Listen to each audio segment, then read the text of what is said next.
This is Things Police See, First-Hand Accounts, with your host, Steve Gold.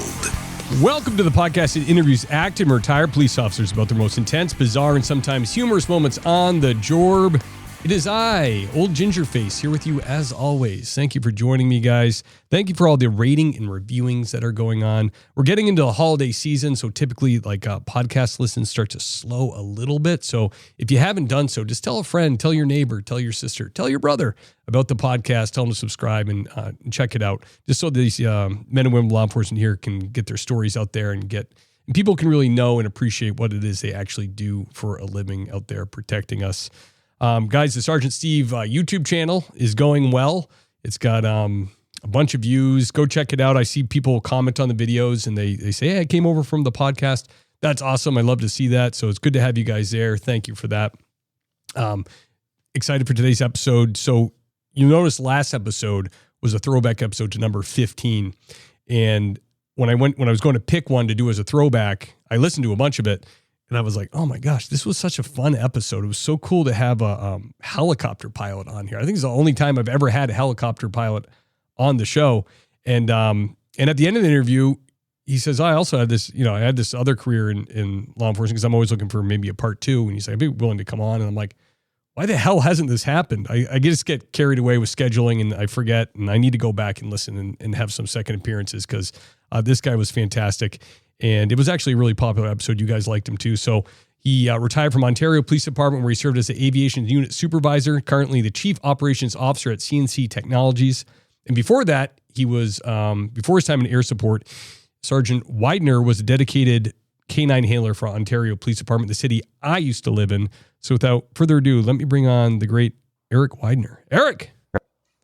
How's it going, Steve? What's going on, man? Talk about a guy, we chatted a little bit before we started recording. We talked about a guy who retires from law enforcement and has like a atypical retirement life. Not even retirement, but because I'm looking at Eric right now, there's a giant picture of a turbine behind him. He's sitting in an airplane hangar.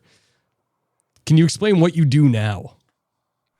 So I'm an owner of a company, and we outfit and maintain helicopters and airplanes for surveillance, reconnaissance, and intelligence gathering. And so the majority of our company, our customers are law enforcement, but we also do government agencies, military units, and we operate in all 50 states. We operate around the world. And we, like I said, we started off doing basically service and support for these really complicated camera systems that were on the helicopters and the airplanes that law enforcement uses. And that kind of led us into the sales of that set equipment, and then subsequently into the sales of the actual airplanes and helicopters that they use. So it was like I said, it's been about a 9-year road, and the company's grown exponentially. And really, it's just about taking care of people. It's about creating personal relationships. And as you know, in law enforcement, nothing breaks between 9 to 5 on Monday through Friday. Right. Stuff breaks at 1 a.m. Stuff breaks on a Sunday. Stuff breaks on a holiday. And when that stuff breaks, somebody has to be there to help fix it, get that stuff back in the air. And so that's what we do. Is we're a 24/7 support organization, and we dedicate ourselves to keeping that stuff working correctly and maintained for the first responders that use it. That's awesome, man. That's so cool. I mean, you probably never would have imagined you'd be in a career like this or have a company like this. And you come to the Northeast, you help out the Mass State Police, and you go to Manchester, New Hampshire. That's correct. Yeah. We're all over the place now. And it's, and the other thing is I get to interact. I joke and I say, we're kind of like firemen for police officers, and only cops will understand that, because cops always look at firemen. When firemen show up, everybody kind of melts, right? The fire guys are just there. All they're there is to do is good stuff. Right. And unfortunately, we have to do the dirty work sometimes. We've got to take people to jail. And so we don't have the same thing. And so I joke and I say in this new profession that I have, when we show up, everybody's happy to see us always, because we're just there to fix stuff. We're just there to make things right, get guys back doing their job. And so it's a great position to be in. Plus we get to interact with, I mean, just, you've been around the United States as well, and you've had the opportunity to interact with a lot of different law enforcement agencies. And the one thing that I can say is across the board, there's differences in kind of tactics and techniques and things like that. But universally, they're great people to interact with. And some of the most friendly and hospitable people are people that I've come into contact with in this second career that I had. Yeah, absolutely. 100%, man. It must feel good too, just not to, police work's great and it's a great career. You can feel good about it, but also going to help these guys out and not having to do what they do anymore must feel kind of great. It would feel kind of great to me. It's awesome. But I think what they appreciate is when they know that somebody is trying to help them, that understands what they're doing. I think that's the big, that's the connection that gets made, because it's easy for somebody to talk to you as if they know what you're dealing with. But if you know that person actually knows and has been there, it creates a whole different relationship, and it gives people the opportunity to kind of relax a little bit and not wonder, is this guy really gonna kind of, is he just talking it, or is he gonna walk the walk? Yeah, I've seen that in different industries too, in law enforcement, like the rep that comes to your station to measure you for vests or to show you the new equipment or whatever. The one that was the retired cop always knows what you want. Like he's like, no, don't get these pants, get these ones, because they have this little thing built in where the waist flexes, so like if the pant, like they know all the little stuff because they did the job. And the kid that's, the 21-year-old kid that's just the sales rep for the company doesn't really know anything. And you can tell by the way he presents stuff. Right. And I always tell people, we get a lot of calls, and we'll get, an agent, let's say agency B calls us and they say, hey, we saw the helicopter or the airplane that you guys just did for agency A. And it was amazing. It was so cool. And we say, oh yeah, thank you. That was a really nice airplane that they got, or helicopter. It was a great project. And they'll say, we want you to come out and do the same thing for us. We want the same exact thing. And we always say the same thing. And that is, well, let's come out and talk to you guys and figure out what it is you do specifically. Well, we do kind of the same thing. And invariably what happens is we go out and we sit down with that agency B, and we get to know them if we don't already. And we go, there's equipment on the helicopter that other agency got that you guys wouldn't really use. And so in looking at what you're doing, why don't we not include that piece of equipment?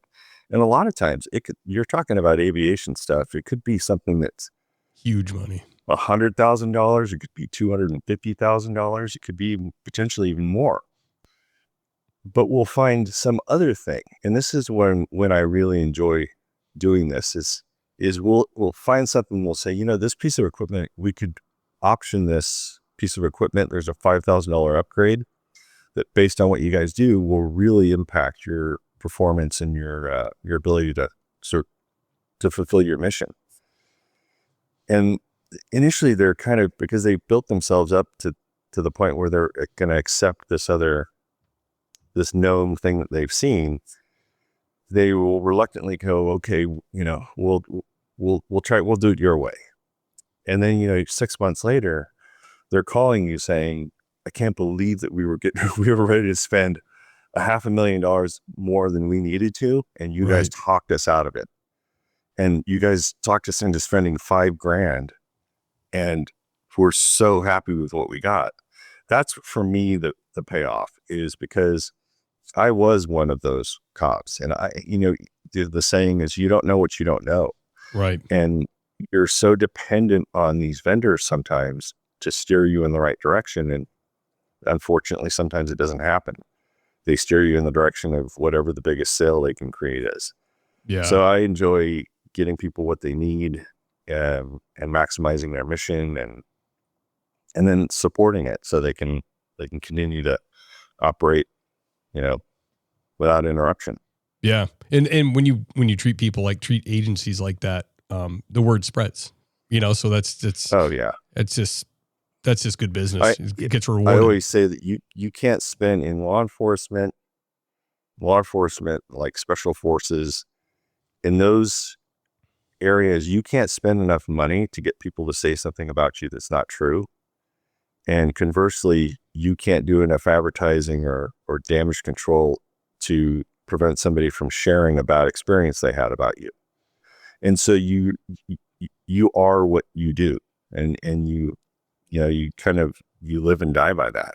Oh, especially so police work, brother. They're we're like a knitting circle, man. One thing goes wrong, and it's like, let me shit talk this guy for 2 hours.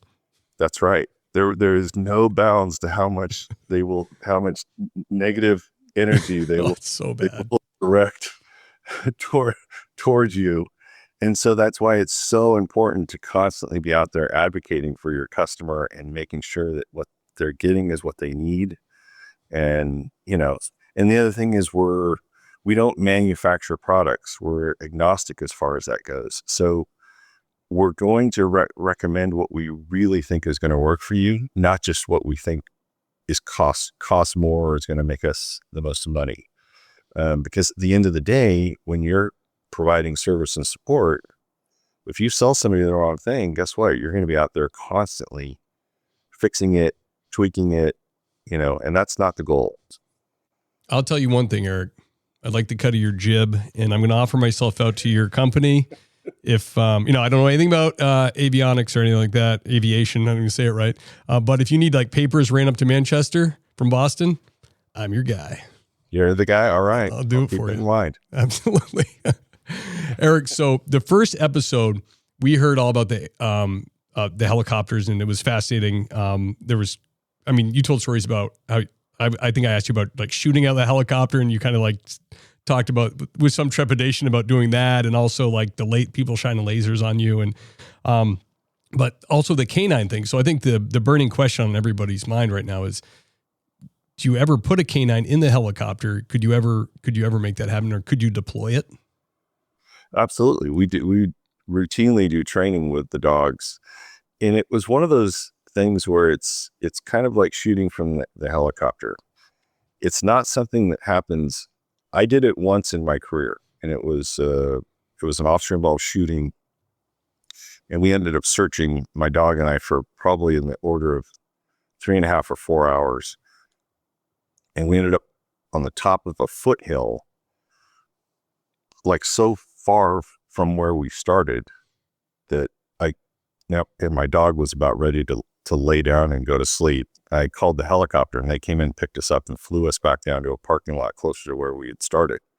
That's awesome. So it's one of those things that doesn't happen frequently, but what you don't want to have happen is your dog to freak out if you're in that situation.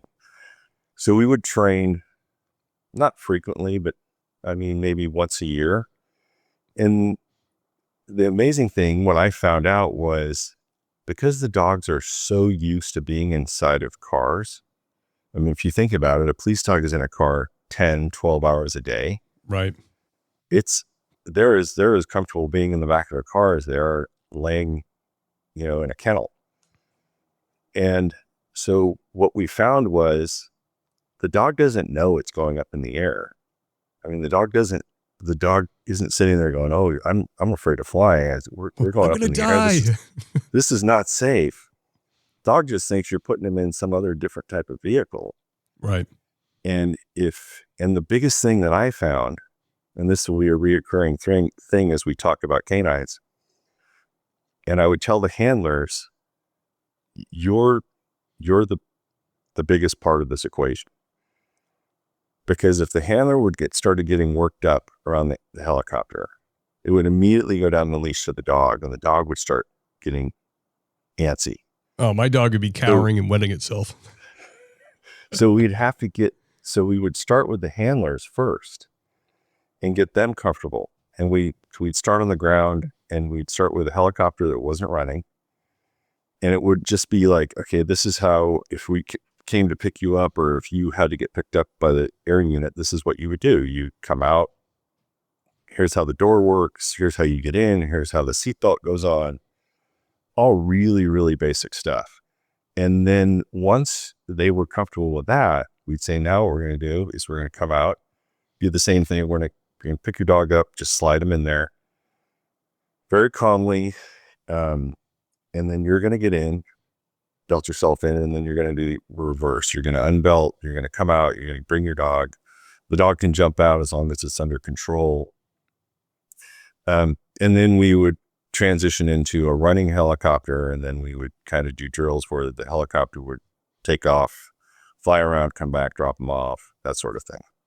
And really, 95% of the dogs and handlers, once they had kind of the foundational work done, it was kind of a non-incident. It was fine. It would go off. Yeah. I was wondering, because helicopters are, I mean, the only time I ever really deal with them in work, I've never worked at a place that had like an air wing. Like we can like request the state police, but we don't really like have one at our disposal unless it's like, you know, better have a real good reason. You know, we don't just put them up and patrol with them. But so we have like the med flights, you know, like we have landing zones around where I work for bad injury. And they're freaking loud. I mean, those things are, especially when they start winding up, but I guess dogs, I mean, they shoot around dogs. So why couldn't they get used to that? Right. They shoot around dogs. Dogs are in the backs of cars with sirens going. They're there. And so sometimes if the handler says, hey, my dog tends to be really sensitive with really loud stuff, we would just take some cotton and put it in the dog's ears to help muffle some of the noise. And then all the helicopters had different kind of noise signatures. Some of them are really loud inside, some of them pretty quiet inside. So it's just a matter of kind of figuring out what we were dealing with and the dog and the handler. Gotcha. But yeah, we would do that kind of training. And it was, like I said, once you kind of had the foundational stuff done, it was kind of a walk, jog, run thing. Everybody was up and running. It was easy. That's so cool. It's so cool to have worked at a place that has like so many big units and so many specialties, you know? It's like I work in Western Mass where it's like every town has its own little fiefdom, and it's like you can get into some micro agencies, and it's like there's no detective bureau, there's no aviation unit, there's no, you know what I mean, there's no like it's really hard to hold on to people when you're kind of like, you will be a patrolman for the next 20 years probably, you know. And I started at an agency like that. There was like 31 sworn officers in very small college town, and it was great. Because it was the department was like a family. Yeah. Super close knit. But, you know, as a young cop, I wanted to, you know, go do canine stuff and SWAT stuff and helicopter stuff. And yeah, because a place like that, if they have like, we have 5 sergeants and they're all 30. It's like, well, okay, well, I'm screwed. Yeah. Or the detective bureau is all young guys. It's like, okay. And like you said, if you have something big, you have to call the big agency, whoever that is. Right. You're always borrowing everything. Yeah. You know, it's like you don't have your own stuff. It's just always, and that affects your decision making, you know, because you're like, I have this thing that I could use some big assets for, but I'm really sure I want to bug them about it, you know, and that sucks. Yeah. But there's two sides to that. Is I learned a lot more about law enforcement starting at a small agency. Yeah. Because we didn't have like ID techs. So if you went out to investigate something and there were fingerprints, you had to know how to take prints. You had to know how to dust for prints and how to lift prints and how to do all that stuff. We had to book all of our own property. We had to photograph all of our own stuff. And then I went to a department where you didn't touch anything. Like guys would look at you if you were going to pick something up and be like, hey man, don't touch that. There's ID techs for that. And they'll actually get mad if they come out here and see you doing any of this. Yeah. Like, are you serious? Oh yeah. You don't mess around with the ID stuff. It's all ID techs. That's so funny you say. I was just at a larger agency that said that they love the smaller agency guys when they transfer in. And the dispatch, I was in the dispatch center, and they said the biggest problem with them is to slow them down and let them know we have other units. Right. Because they want to do what they do from the arrest and the interrogation to evidence, like you said, right up to filing the complaint with court and being the liaison with the DA's office. They do all of it. So all of a sudden they're in a spot where, no, you just handle your call, wrap it, and whoop, see you later. It's hard to get used to. It is. It's an adjustment, but I have to say, like, I think those officers that have come from that, they have, I think, a more well-rounded background. Right. Because when you've had to do everything, you understand the totality of it even more. Whereas if you're just handling this one portion of it, it can be isolating, and you may not even understand that you're missing things. Yes. That are needed. Yep. That's very common with the bigger places. They actually don't, everything outside of what they've been doing is like this mystery, like court, right, like whatever, warrants, whatever. It's kind of just like this thing where they've been on the job 15 years now, never had to do it. Now they're kind of like, well, I don't want people to think I don't know anything, so I'm not going to try to get into that because somebody else will do it. Yeah. I mean, you can have an officer that's been on the job for 5 years at a larger agency, and maybe it doesn't have the breadth of experience that somebody with a year and a half has on it at some smaller agency. Because at the large agency, they don't do evidence, they don't do follow-up, they don't do, like we had report writers. So accidents that were not injuries, we never touched.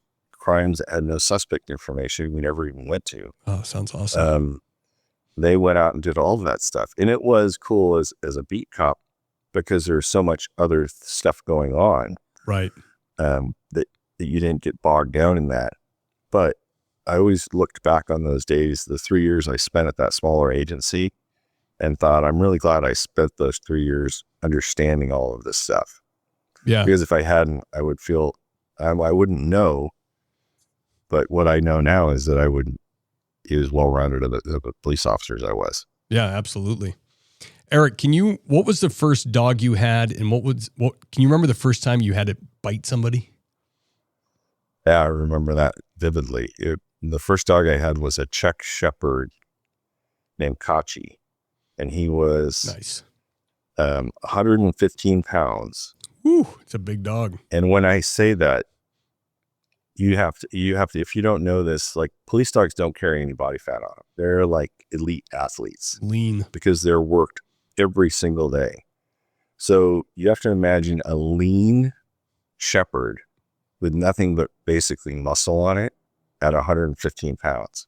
That's amazing. I always joke that he was a cross between a wolf and a bear.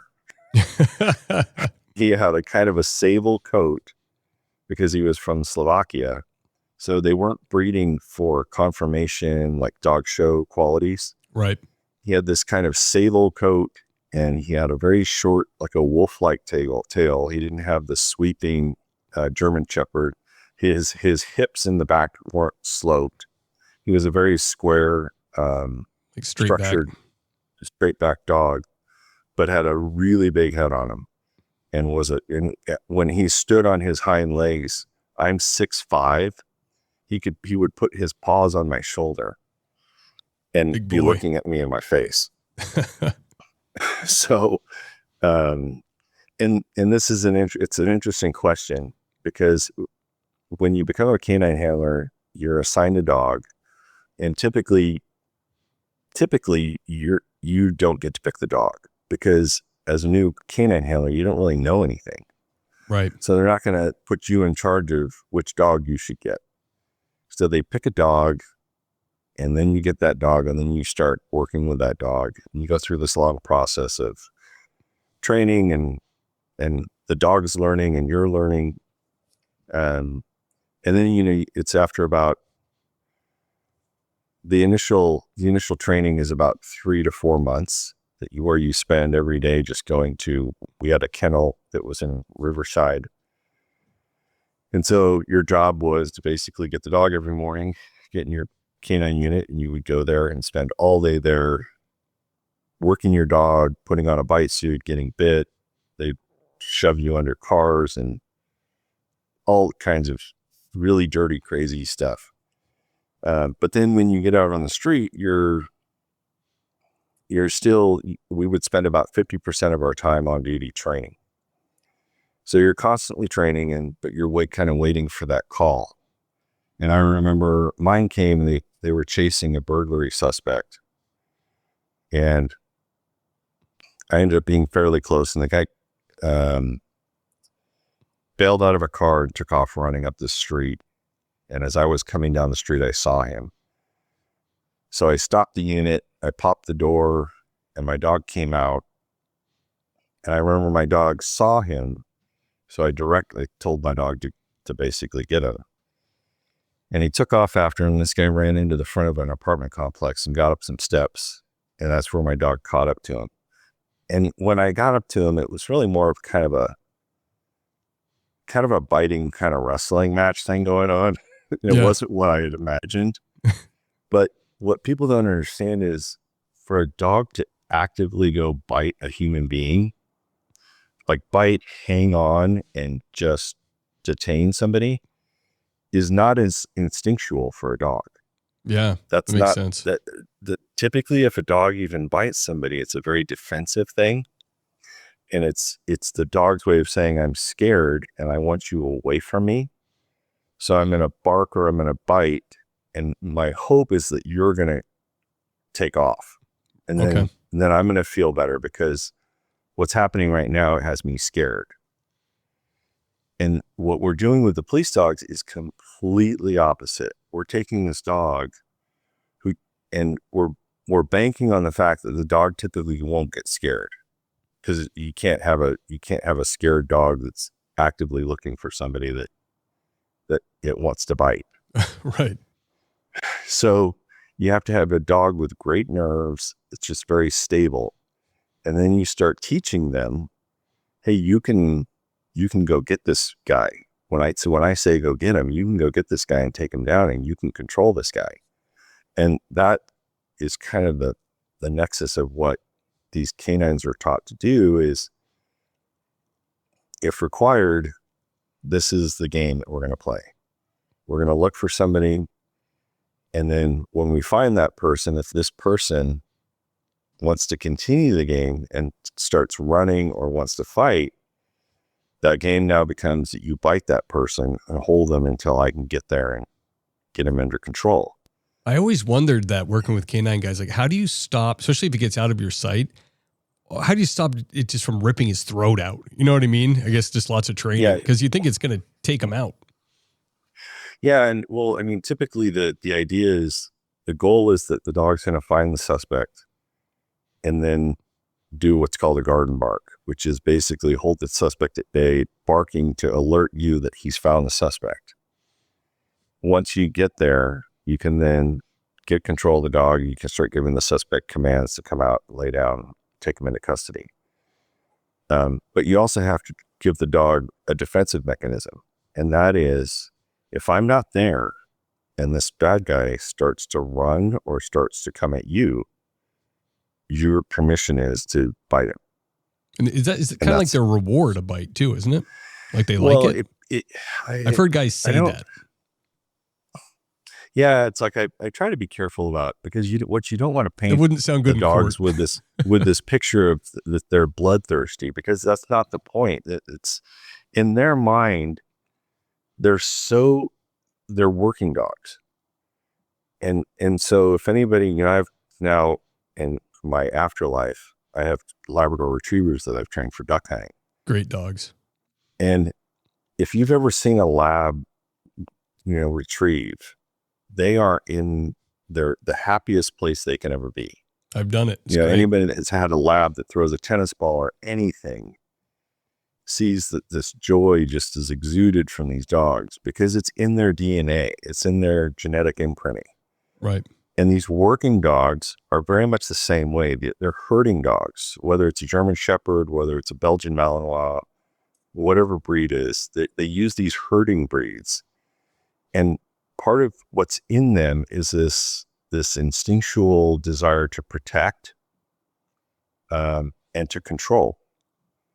And so we just take that instinct, and we, on these very, very small percentage of the dogs, we train them that they can look for these suspects, and that if the suspects don't do what we've trained them to do in the game, the dog then can bite them.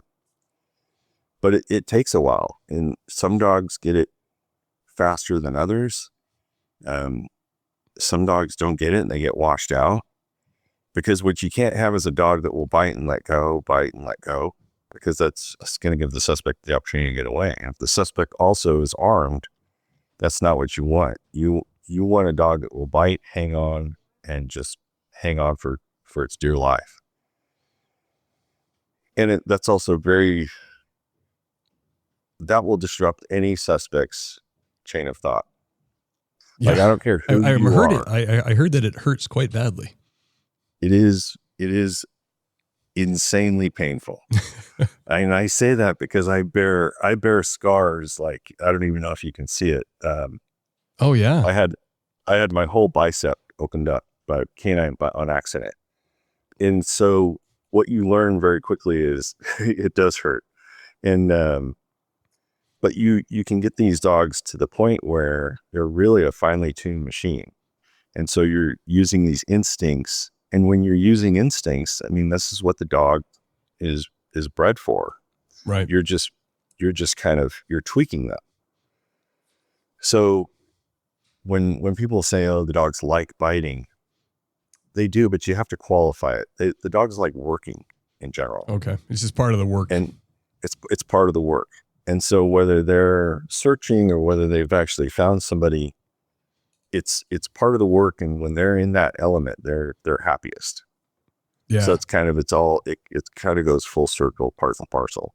The herding thing is, we're on our 4th German Shepherd, and I always forget what a pain in the ass they are from like 0 to like 2 years old, but we're at like 1 year old right now. And they do have that herding thing, and it comes out big time because we have a 5-year-old.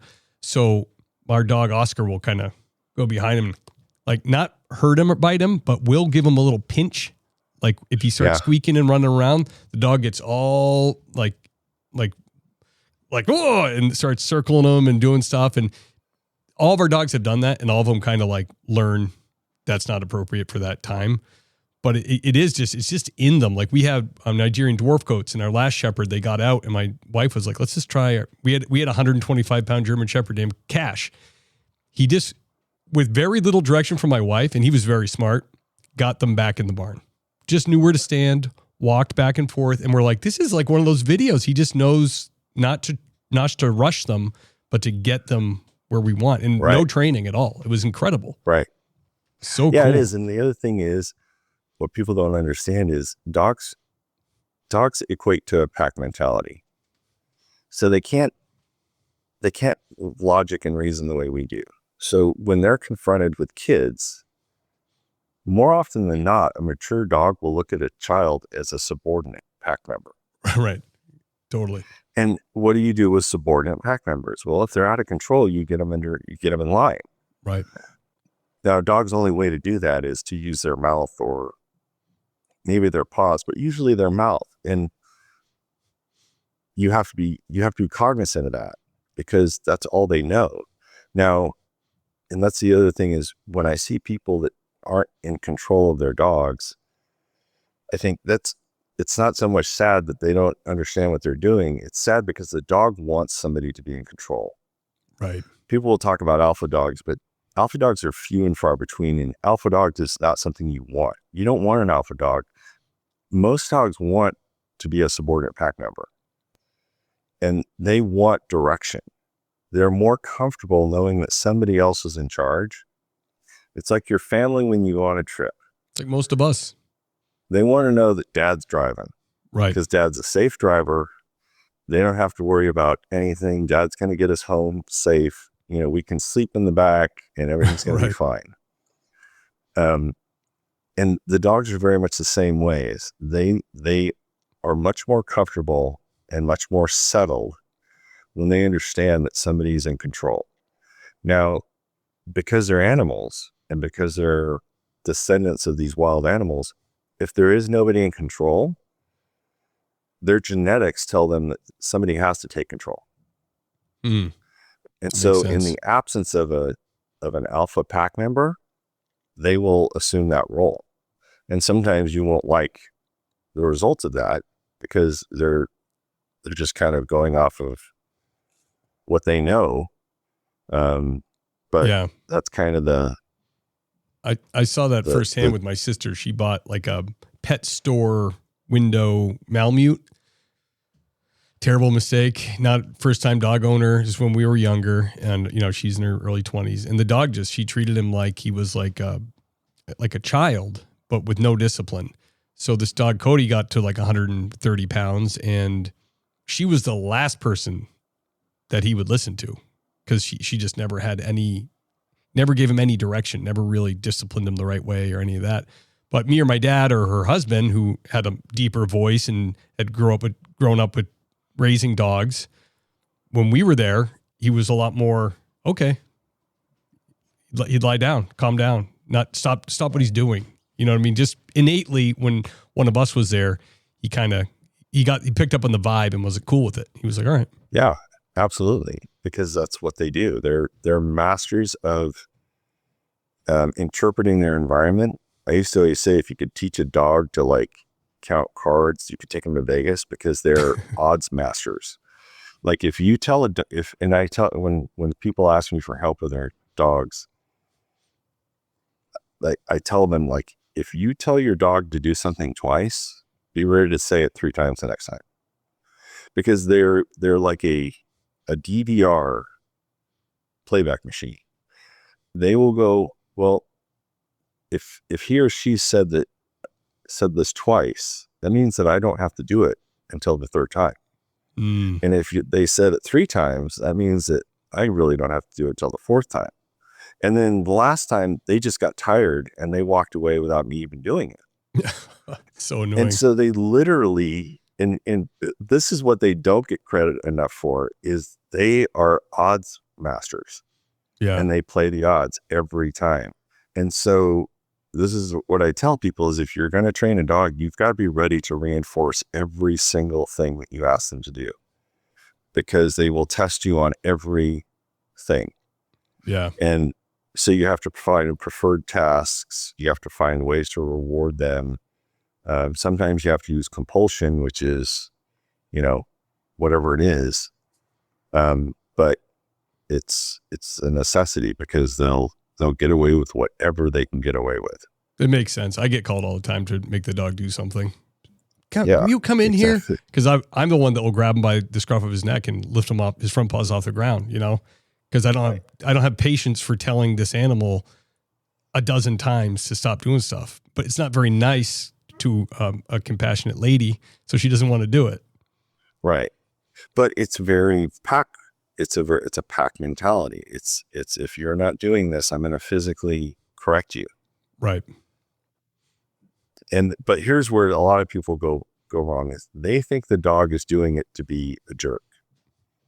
And the dog's just doing it because of instinct. And I have to tell DNA myself that. I have to make that mantra, because it feels you like they're do. trying to be a jerk. I know. But here's the other thing is, so when people go, oh, the dog knows that it was doing this. The dog doesn't know this. The dog's feeling your energy. He's plotting. Sometimes they're aware of what they do, but with dogs, if a dog disciplines another pack member, the second it's over, it's over. Right. Like that dog doesn't walk around going, that other dog shouldn't have done that. He was really jerk. It is over. It literally purge it from their memory. And so when you're working with dogs, the hardest thing is to learn that and to practice that. If you practice it, you're able to discipline your dog, and your dog starts responding so much faster because you're not harboring this emotional animosity. Right. And so the dog is immediately reattracted to you because you're not putting off all these vibes. And then it's just sitting there saying, what are we going to do now? Well, now we're going to do this. And so it's that's a big part of the overall training process, and when you're dealing with dogs. And we used to have a saying in the canine unit, because the new handlers would come in and invariably their dog would do something incorrectly, and they'd be like, this damn dog doesn't ever do this. And you'd know that they're not putting in the time training. and they're not conveying accurately what they want the dog to do, but they would start complaining about the dog. And we used to always say, good dog, shit handler. Yeah. And it was because, listen, that dog was selected because it had the pedigree, it had the basic, all the basic qualifications for being a police canine. It has the goods. What you don't have is the goods. And so for you to complain and put it on the dog isn't correct. It's you. You're not conveying what you want done accurately to that dog, so the dog doesn't know. And then it also it prevents you from having that excuse. It forces you to work harder and figure out. It's hard for anybody to take a mirror to themselves, admit anything like that. Yeah, it is.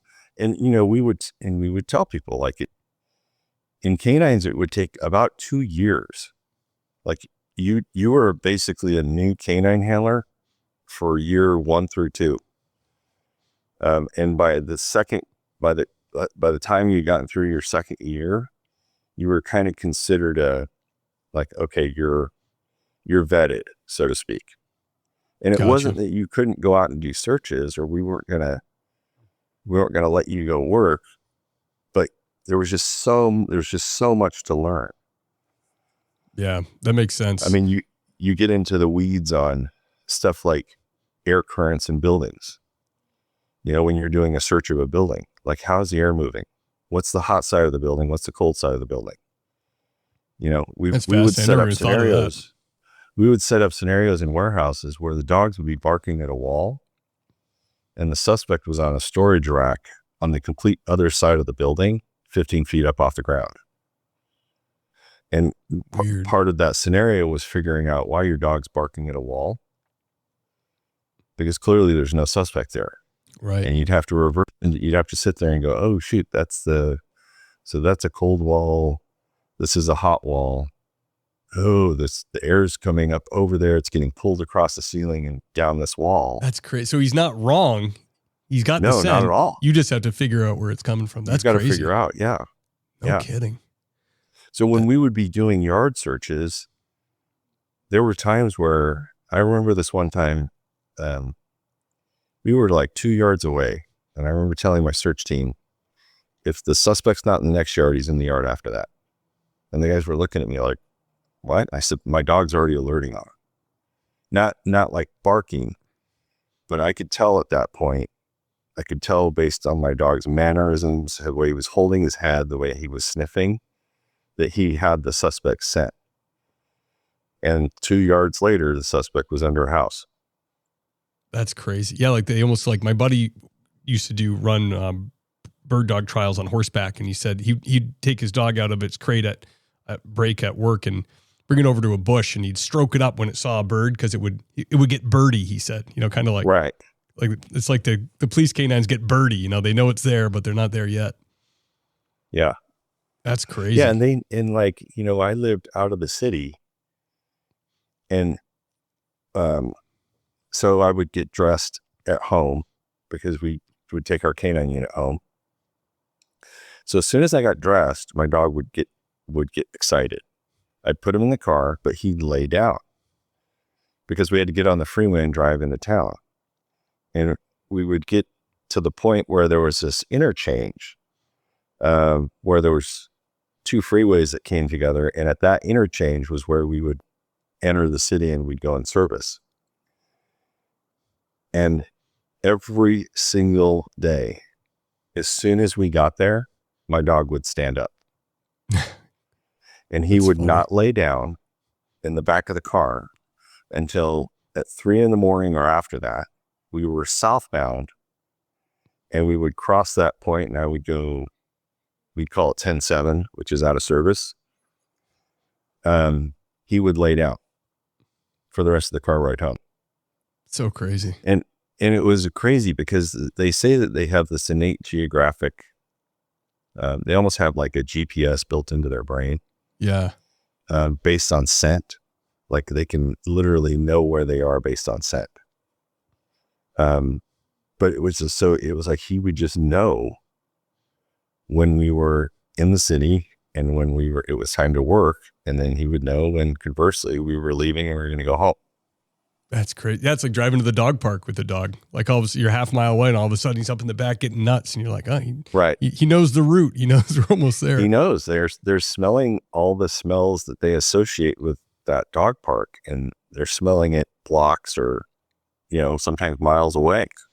They are incredible animals, man. I try to remember that it's almost like, like I said, we've always had German Shepherds, but it's like, we try to get like a medium to low drive, just like black and red, just kind of chilled out. Cause I did go the route at one point. I got like a Eastern Shepherd and it was like a big mistake for me. I was on midnight. So I'm like, I'll leave him home with my wife.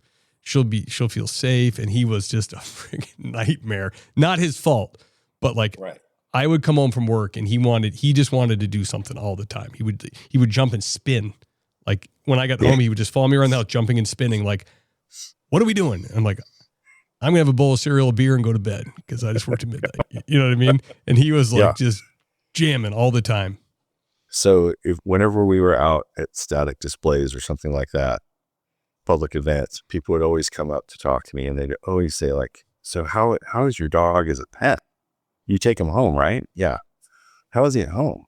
I said, he's the best pet I've ever had because he works for 10 to 12 hours a day. So when he comes home, he's tired. All he does is sleep. Yeah. Like that's all he wants to do. Yeah. People would come over the house and they'd be like, where's your police dog? You see that big gray and black thing in the kitchen passed out on the floor? That's the police dog. I'm like, oh my gosh, I thought he would be barking at the front door. And like, that's the last thing he wants to do when he's not working.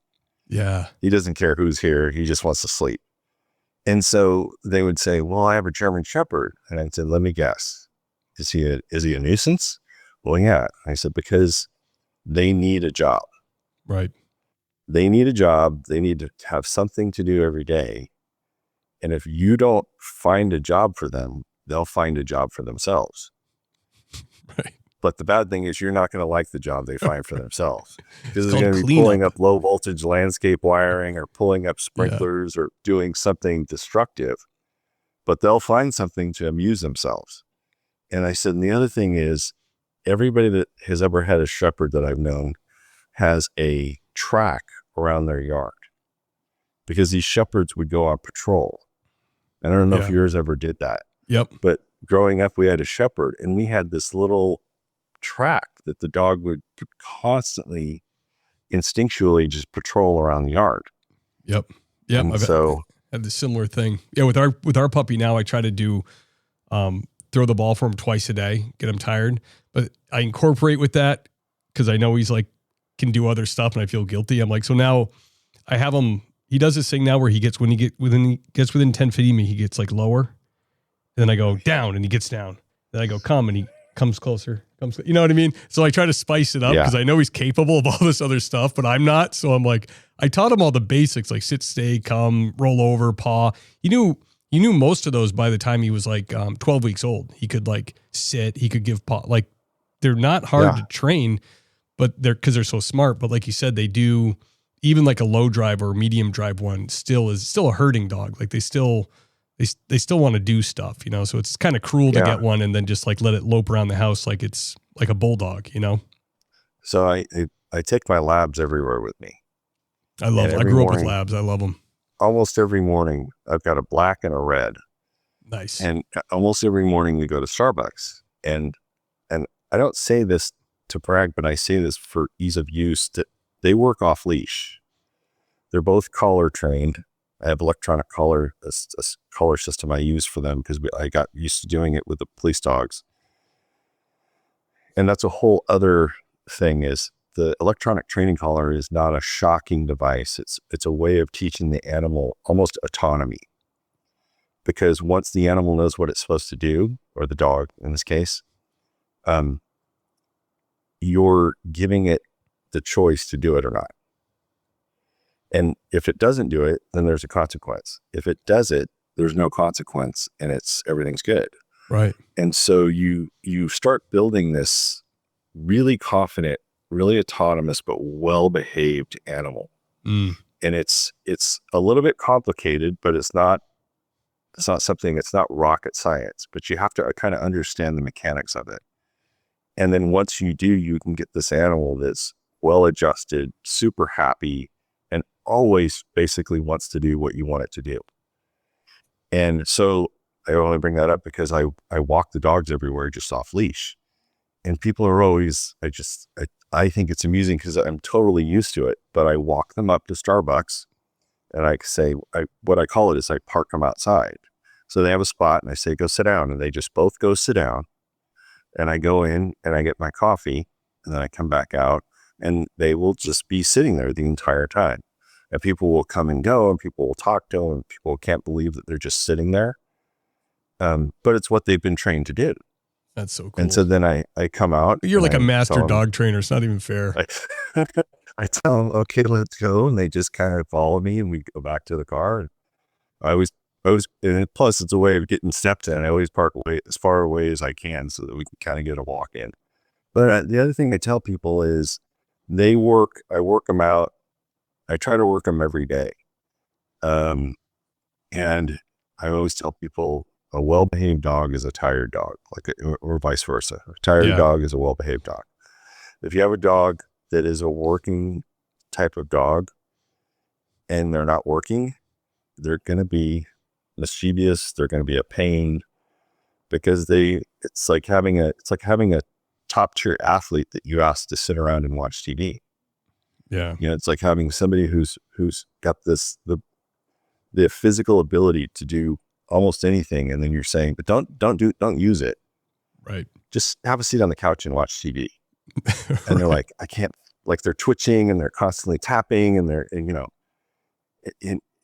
that's what you have in the dog.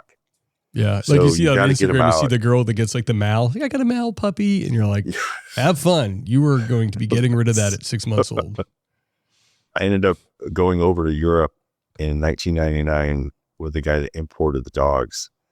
And we spent like 2.5 weeks driving through Belgium, Holland, that's awesome, Germany, and Slovakia, testing police dogs and then shipping them back. And I brought this Belgian Malinois back because my dog Kachi was at the time, he was going on 9 and he was getting old. And so the department gave me the option to either get out of the unit or get another dog. And I said, I'll get another dog. And so I had the opportunity to go over with the guy, the importer, and it was a great experience. And we picked out this Belgian Malinois named Londo and brought him back and had no idea that he had these medical conditions. Uh-oh. And a whole host of stuff. But he had this one really fun one where if I had to choke him off a bite, which he was a very hard dog. So in the beginning, you have to come up with their collar and you've got to basically pull it up and it kind of cuts off their airway. And when they feel that happening, they let go. Well, Londo had this predisposition to completely passing out. Oh. So the slightest pressure on his neck, he would pass out like one of those goats that faints and falls over. Oh, no, Orlando. He would pass out. He would fall down. And of course, I'm sitting there going, oh, shoot, like it just killed my dog. And then after about 10 seconds, he would come back too. But when he came back, he would want to do whatever it was he was doing when he passed out. Oh, my God. So it's 10 seconds later, and the guy with the bite sleeve may be over by the cars, and you're standing there. And all he knows is he was biting something when he passed out. And guess what he wants to do to you? So I'd have this dog at the end of the leash and I would be trying to hold him like a piñata out so he couldn't get a hold of me. Oh my gosh. And it's you Thanks just a lot, you sit Europe. there and you go, well, yeah, exactly. I'm like, some guy made some money off this dog and was just sitting there laughing all the way home because we took it and it ended up, we ended up having to wash him out. And it was unfortunate. He was a great searching dog, great apprehension dog, but yeah, he had these conditions that just made it impossible for him to do the work. Man, I heard there, should you have a shepherd first before you get into those dogs? I've heard that from trainers. They say it's not an ideal first dog. It's not. They are socially they tend to be not as, my Shepherd, I would take him into dispatch regularly. And I would, and once again, he was really well behaved, very well trained. So he would always be off leash. I would always have a leash with me, but he was always off leash. And I could literally just let him go in the dispatch center, and he would just walk around and meet everybody would pet him, and eventually I'd find him laying by somebody he liked. And but then, fast forward to Londo, there was no way I could do that with Londo. Londo was a little more twitchy, and you didn't know if somebody would have the wrong colored pen or pencil that might set them off. Oh boy. And so, yeah, it's there's some truth to that. And I hate to categorize the dogs that way, but by and large, the Belgian Malinois, the Dutch Shepherds, those French ring sport dogs, they are much more highly wound dog than the Shepherd. The Shepherd tends to be a little bit more methodical, a little bit, it searches a little bit slower, but that's not a bad thing, because sometimes you would watch the Malinois run by when you were doing exercises. You'd watch the Malinois run by the suspect 3 times. Right. Because it was so wound up, it would have to burn off some energy before it can actually start focusing. So that's interesting. Yeah, there's a whole. Yeah, I recently did a road detail with a 40-year retired canine guy. So there was moments when I could pick his brain a little bit, he just loved it, obviously. But he said he had Shepherds for years, and then he got a Malinois, however you say it. And he was a fan of them. He's like, they have a great purpose. They're super drive. Said almost the same thing as you. He said the difference is, like, he goes, I ended up going back to Shepherds because, like if you're searching and you come to a wall, the Shepherd will stop, take a minute, sniff around, and find a way. He goes, the Malinois, if you don't have him back, he'll go over. He'll try to scramble up a brick wall. He goes, it's just a lot. And he said also the one he had was like, I won't say vindictive, but like, he goes, if you hurt the Shepherd, it took the penance or the punishment and then was corrected. He said the Mal he had, if you hurt it, it wanted to hurt you. So he was by the back door of the police department, and another officer came in and accidentally stepped on this dog's tail. It yelped and lunged and broke his hand, the handler's hand, and then sat back down. But it was like, he said it was like an eye for an eye. Someone hurt its tail, it saw my hand, and it bit my hand. And of course, that makes it up to the chief, and the chief goes, well, we'll go back to Shepherds because, you used to bring your old dog in the station and stuff, and now this dog broke your hand and you're out for 12 weeks. So right. How is this good for me, And that was one of the reasons when I was having issues with Londo. There was a night where we had this attempted homicide suspect, and the gang unit had him, and they knew he was in this apartment, and he wouldn't come out. And for a while, I had both dogs in the back of my car. So my city yards modified my unit so that there was a divider in the back. So Kachi would be in one side, Londo would be in the other. Oh, wow. Double barrel, baby. Double barreled. And so while I was getting Londo up to speed, I'd still have Kachi. So we get called out to this they've got this apartment complex locked down. And so I roll up and I grab Londo, and the gang guys say, okay, we know he's in the apartment. It's a pretty small apartment. And we've got a warrant for his arrest for attempted murder. And he's refusing to come out. So I go up and I make an announcement. I let Londo go. And this is a perfect example of the two breeds. Londo goes in and I hear stuff getting knocked over, and it's like a bull in a china shop. Right. The proverbial bull in a china shop. There's stuff getting knocked. And then the next thing I know is I hear this weird sound, and I can hear Londo kind of barking and jumping, but like not alerting. So I tell my search team, okay, we're gonna go in. because I'm not sure what he has. So we start making our way into the apartment, and what he has is a bird in a cage. There's this hanging bird cage, and I don't remember what kind, if it was a parakeet or a small parrot, but Londo had locked onto this bird and clearly was more interested in the bird than anything else. Oh no. So I said, all right, just hold this spot. I'll be right back. So I grab Londo. I go out of the apartment, run down, put him in the car, go around to the other side of the car, grab Kachi, the old salty veteran who's Right. got, I don't even know at that point how many apprehensions he had, but a lot. Never an accidental bite on a police officer, a citizen, or myself. And I take Kachi back up, and we get there, and I do the same thing, give the announcement, and he takes off and goes in, could care less about the bird. Works for about 30 seconds, goes to this door, and sits down and gives a bark. We move up to the door, and I said, the guy, I don't know what's in here. And it turns out it was a little garage. I said, whatever's in here, the suspect's in here. So I open the door, we give another announcement. There's no response. And I send Kachi into the garage, and he searches for maybe 5 or 10 seconds, and all of a sudden just launches and bites on this pile of laundry that the suspect's hiding under. Yeah. It's awesome. And the suspect comes up out of it, and Kachi's attached to his thigh. Oh. So we take the guy into custody and bring him out, and all is well.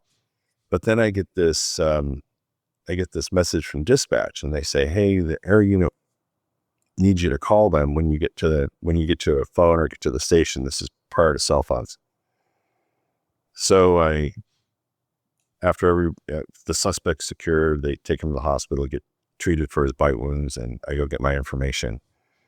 And I call the air guys, and because they were overhead watching the perimeter and watching everything transpire. And the guy says, "Hey, so we're both sitting here and we're having this conversation about what happened out there at that apartment complex, because we saw you take your dog, go into the apartment, and then about 5 minutes later, you came out with a dog, you put him in the car, but then you went around and took him out of the other door, and then you went back to, and then he found the suspect." And I was telling my partner, it's because he took him out of the wrong door of the car. He must always take him out of this other door, and he took him out of the wrong door, and the dog wasn't working right. So, and I said, no. I said, "Oh, you guys wouldn't have known this. I have 2 dogs, and the new dog wasn't doing what he was supposed to do. So I put him away and got the old dog, and the old dog went right in and found him." And they're like, "Oh man, we would have never guessed that. We were thinking that you had the wrong collar on him, or you took him out the wrong door, and for some reason he wasn't, So I just thought that was funny. Sometimes you have to go back and start over, and then the dog's got the right mindset. Got to reset him. That's too funny. Eric, do you have a most memorable case you had with a canine bite or apprehension or track or otherwise? We had this suspect, and I don't remember if he was a homicide suspect. They had chased him into this field, and it was a strawberry field with rows. And I remember the air unit was up and said, "We've got him on the floor. He's out in the field." They did announcements on the PA, and the guy wouldn't come out of the field. And they had information that they thought he was armed. So they weren't just going to walk out in the middle of the field to try to take him into custody. So I'd gotten there, and Kachi at this point, I think this was maybe his third or fourth bite. So, and he had figured it out by now. But I hadn't really, he had had a couple decent engagements, but I thought, oh, he'll be okay.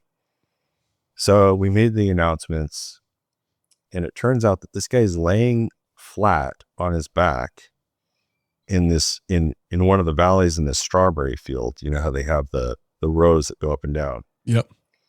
So this guy's in one of those rows, and he has what turns out is a loaded hypodermic syringe in one hand, and he has like a Rambo knife in the other.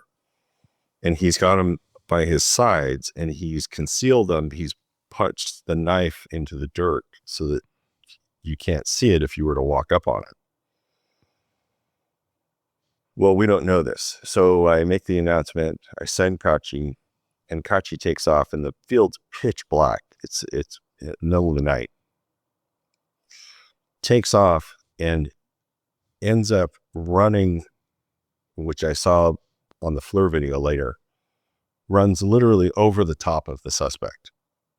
And as soon as he like runs across him, like over his chest, instantly realizes, oh, there's a suspect, and circles back around and comes up, and the suspect's now starting to sit up, and Kachi grabs him by the shoulder from behind. And the suspect, fortunately, lets go of the knife, drops the syringe, and reaches back and starts punching Kachi in the face. And I don't know how this transpired because the next part of it happens so quickly. But while this guy is still sitting, but kind of sitting up, Kachi ends up letting go of his shoulder and ends up biting him on the head. Ooh. And so he has two canines. Now, if you would have told me that a dog could get a human skull completely inside their mouth, I would have said there's no way. The big dog. But what I found out that night was that Kachi had that ability. Oh my gosh. And so we hear this guy screaming, so we make our way out of the field. And Kachi literally has this guy. He has two canines in, like by where one ear is, and then two canines in the other. And so he has this guy's head in his mouth. Wow. And mind you, you never teach the dogs. Like, this is a canine handler's worst nightmare.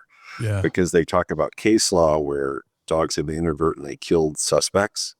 And it always ends up going to Ninth Circuit or Supreme Court rulings, or and like, so your goal as a canine handler is to never end up in one of those. And of course, 3 or 4 bites in, I'm thinking, well, here it is. Here's my, I'm going to be a case law, Yeah, you'd still be in court now. Yeah.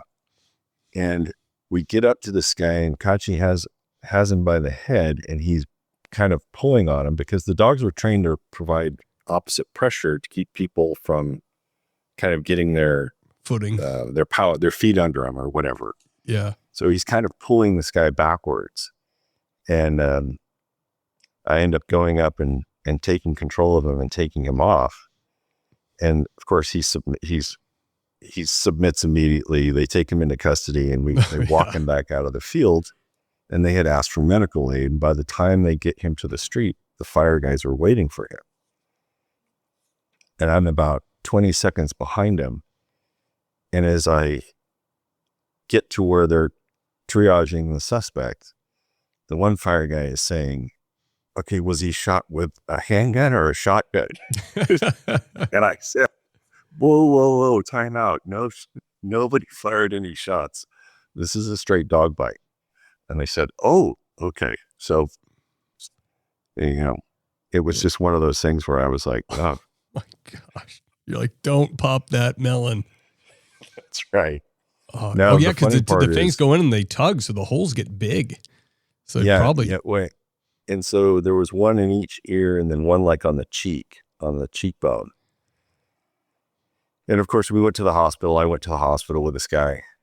And the one thing I always tried to do as a canine handler is like, I think as a police officer, like when you have somebody in custody, oftentimes like the instinct is to kind of like point out how bad of a decision what they did was. Right. And I always felt like, especially in the canine handler role, like that's pretty apparent. Like this person is dealing right now with the consequence of their bad decision, and they don't need me to. They don't need a lecture. Point it out to them. Right. And so I told this guy, I said, listen, and I honestly believe this in my heart when I said it, and I would say it to a lot of these suspects, was I really wish you had taken the opportunity to give up and come out, because we wouldn't be sitting here right now. And I get that you did what you did because you know, whatever, but I just want you to know that I wasn't going to put my fellow police officers in the position to be hurt. And so us being there and me being there with my dog was so that somebody didn't get hurt. And unfortunately, you put us in the position to have to use that dog. Having said that, I hope, you know, you can get your stuff together and, you know, hope this works out for you. And you should know that the pain you're feeling now is going to be about 4 times worse by tomorrow and the next day. But that's just kind of the way it is. And I would leave them with that. And I was always surprised at how many people would kind of have either a positive or kind of a, like this. And this suspect was sitting there with this doctor who had a syringe and he was flushing the blood out of his ears. And I said, listen, Nat, I hope you get this worked out. And, you know, I don't wish you any ill will. I'm sorry we ended up having to end up this way, but this is, you know, this was the only way that we could do it, where I was sure officers weren't going to get hurt. And he said, I really need to consider a change in my lifestyle. Yeah, I just thought it was kind of poignant and humorous all at the same time, given the circumstance. That's funny. Well, that is rock bottom. Your head in the mouth of a 115-pound German Shepherd police dog. Yeah. And I mean, I saw him at a parole hearing and he was fine. I mean, there was no long-term. No cool scars or anything? No, I'm sure he had a few scars on his cheeks, but I mean, ultimately it could have been a lot worse. But yeah, you know, it was just one of those things where you know, and I think I got very, I would get kind of philosophical about it. Like, you know, listen, I'm going to do this. I'm here because of you. Like, the universe didn't put me here. I got called here because you're doing something you're not supposed to be doing. Right. And now we're in a situation where we're having to figure out what the best way to get you into custody is. And that ends up being me and my dog. And at the end of the day, if you don't want to go along with that whole program, there's only 2 ways it goes. You either come out and surrender and you get taken into custody, or if you choose to stay and fight, this is how it's going to come out. Yeah. The interesting thing was, I think in our career, 3 women, apprehended 3 women. Oh, wow. Yeah, you never see that. And every single one of them had the strangest reaction. They were almost like android. Men would be screaming bloody murder. And I had this woman who had stolen a car and tried to run somebody down. She was a female gang member, and she refused to give up. And my dog ended up biting her in the stomach. Oof. And was hanging onto her. And she was looking at me in my eyes and just saying, take your dog off me. Like that calm. Wow, that's spooky. And it kind of was. It was this one of those things where you're used to these really,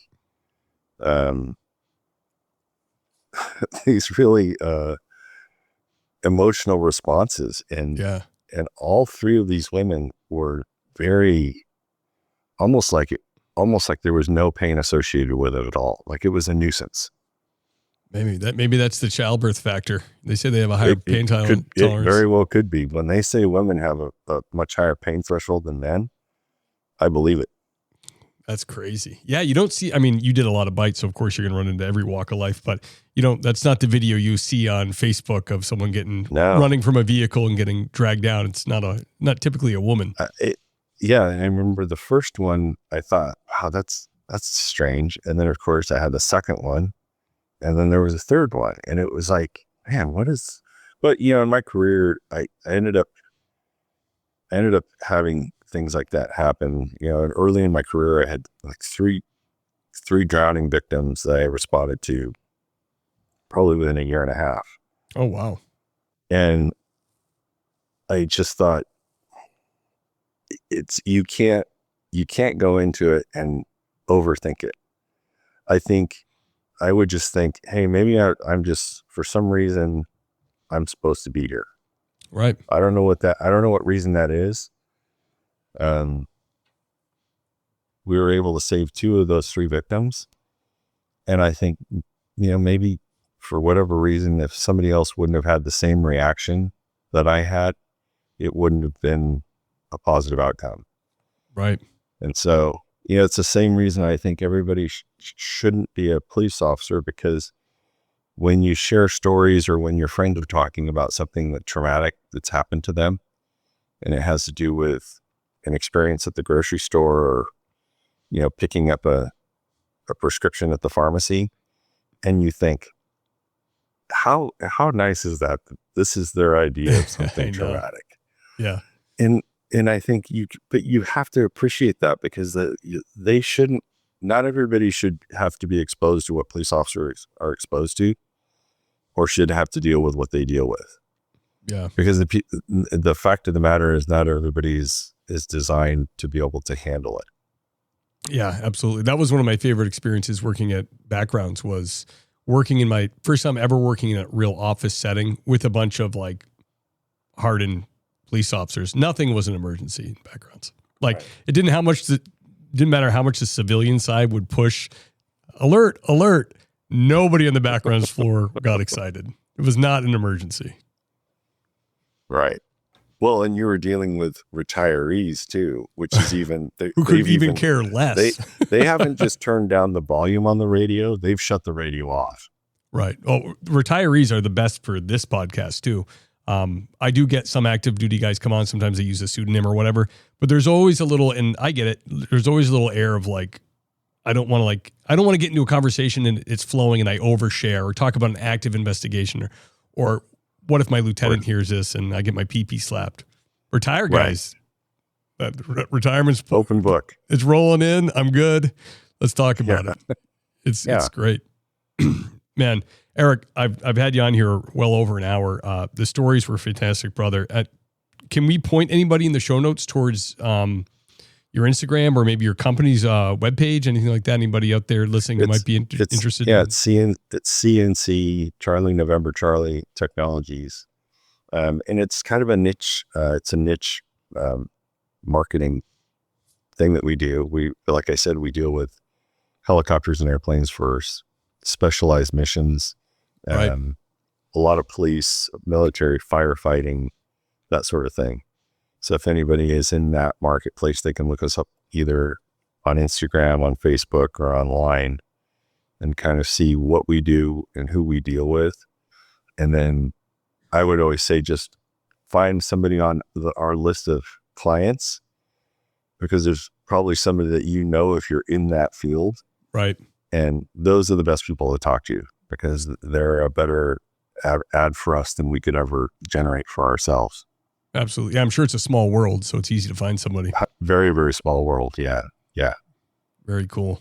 Eric, I'll put all those links in the show notes so people can check it out. And brother, it was an honor to have you on, man. Great stories, and I'm glad I reached back out. Thank you. And I appreciate it. And I appreciate what you do with the podcast. It's a great thing. And I think for a lot of people, it's a chance to see behind the curtain, or hear versions of things that maybe they don't hear every day. And so I think there's a great value in that, because I think there's a lot of misunderstanding in different parts of what we do.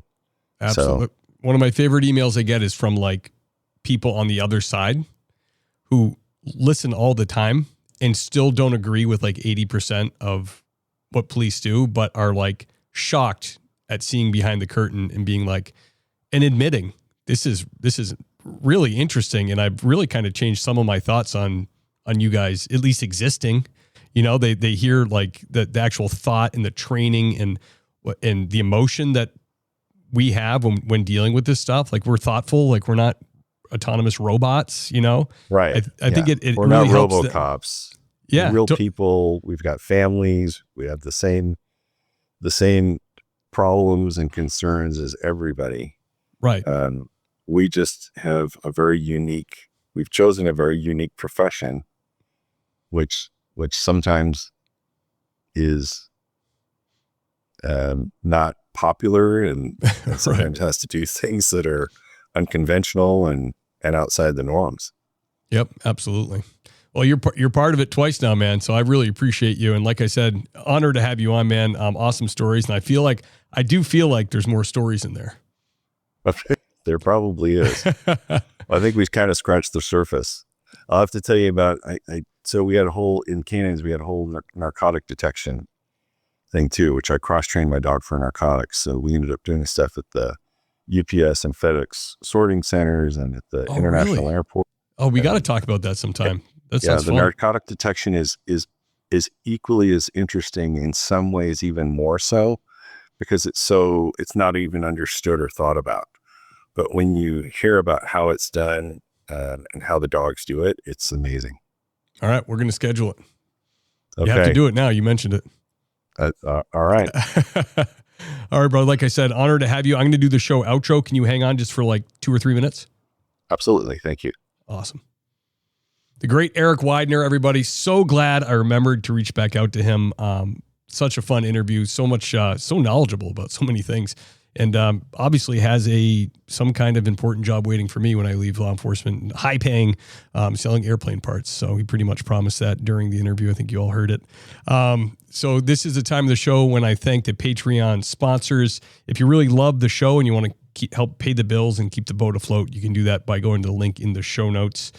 Who I'm talking about these are the lieutenants, the great and powerful Andy Biggs, Kyle Roberts, everybody, Michael Roach from Roach Machines AI Solutions. Check him out. Down to the sergeants, Lane Campbell, Gary Steiner, Adam Mihal, Tony Fahey, Seth Wright, Lauren Stimson, Jason Lau, Sasha McNabb, everybody, Sean Clifford, Tammy Walsh, Hold It Down Dispatch. Thank you, Tammy. George Tessier, love you, buddy. See you at church. Dennis Carrasquillo, Scott Young, Burley Boards. That's Dan Carlson from Burley Boards. Check out his Instagram and woodwork. Amazing woodworker. Doug and Kelly Newman. Love you guys. Hope you're enjoying Wyoming. Raymond Arsenault, everybody. Richard Tolles. Keep on trucking, brother. Stay safe out there. Elliot Sykes, ladies and gentlemen.